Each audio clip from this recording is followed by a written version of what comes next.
I go through each fruit and unpack it from God's perspective, tell some stories. And as I said before, this is a safe place. You're going to hear some real talk, but it's a safe place to be vulnerable and to share. And the more honest you can be, the better. So as we talk about each one, you're going to give yourself a number from 1 to 10. Okay. And again, my apologies. This is going to be like looking in that magnifying mirror, the one that you only look at when you want to get at small stuff on your face or whatever you're trying to look at. So, as we're going through, it might be a little uncomfortable, but lean into that. Okay. Because I promise you, God will lovingly guide you through this process. Okay. And so,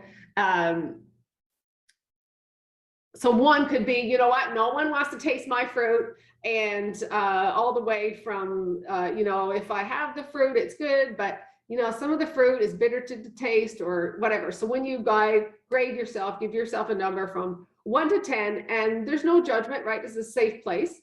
So this is the first tool to help us grade ourselves. And, you know, as I said, be honest, because God already knows. Our next one is goodness. Have you ever wondered what it means to be good? How many times have you heard the phrase from a parent, oh, be good to your brother or sister? Or maybe you've heard a coworker say, oh, be good to so-and-so, it's their first day. Like, being good isn't always as fun or as easy as being bad, is it?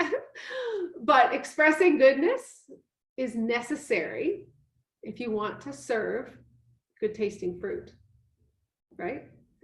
I want to tell you a principle that my father-in-law shared with Vaughn and me one time. And it's been something that I have tried to live by. And the principle has helped me be good. And he said, Vianne, never lend or give anything that you don't expect to get back. I'll say that again. He said, Vianne, never lend or give anything that you don't expect to get back.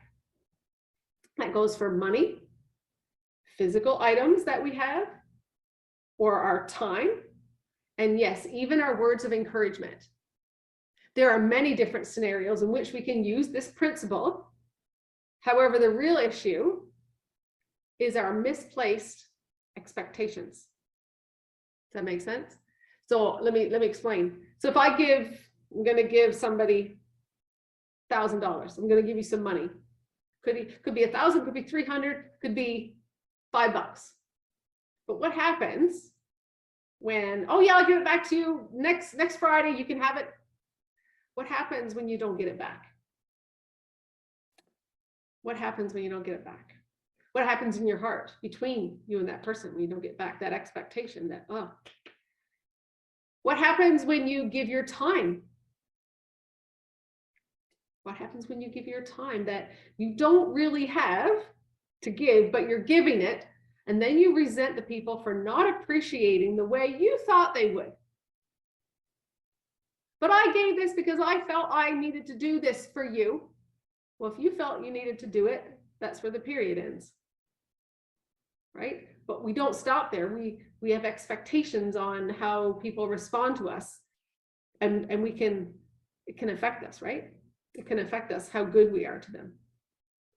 Releasing expectations of getting it back. Or you might want to maybe set some boundaries, right? On only giving what you can, and maybe say no more often. Maybe that's something that you need to grow in, right? Because if you can't give it, and what happens when you don't get it back? I had someone ask me a couple summers ago, I have an extra chair, like an extra wheelchair downstairs for when I do my laundry and things downstairs. And so I had a dear friend ask me, oh, do you happen to have a spare wheelchair for my grandma? We're doing an outdoor something and just need something for the afternoon and whatever. And at first thought, I was like, yeah, I can do that. But then I thought, what about Granny breaks the chair or it doesn't come back to me? Like, what if I don't get this chair back or something happens to it that my backup is now not my backup?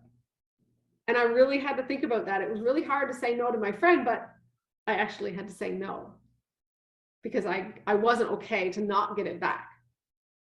And so, yeah, so that has helped me be able to be good, set boundaries in ways that, so are there any good works or good deeds that you have done which has left you disappointed because you didn't get what you were expecting in return?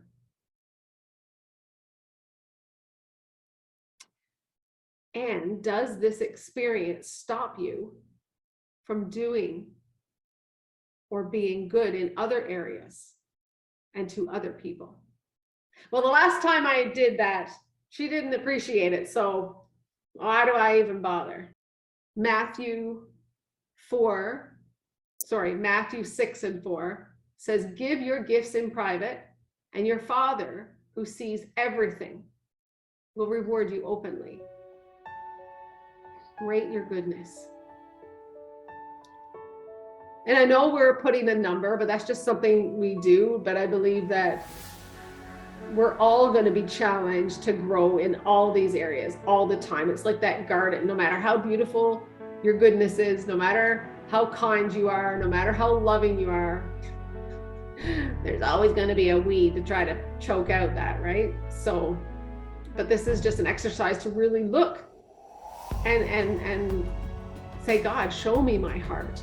Show me how much love I have. Show me where I need to be more kind. So rate your goodness.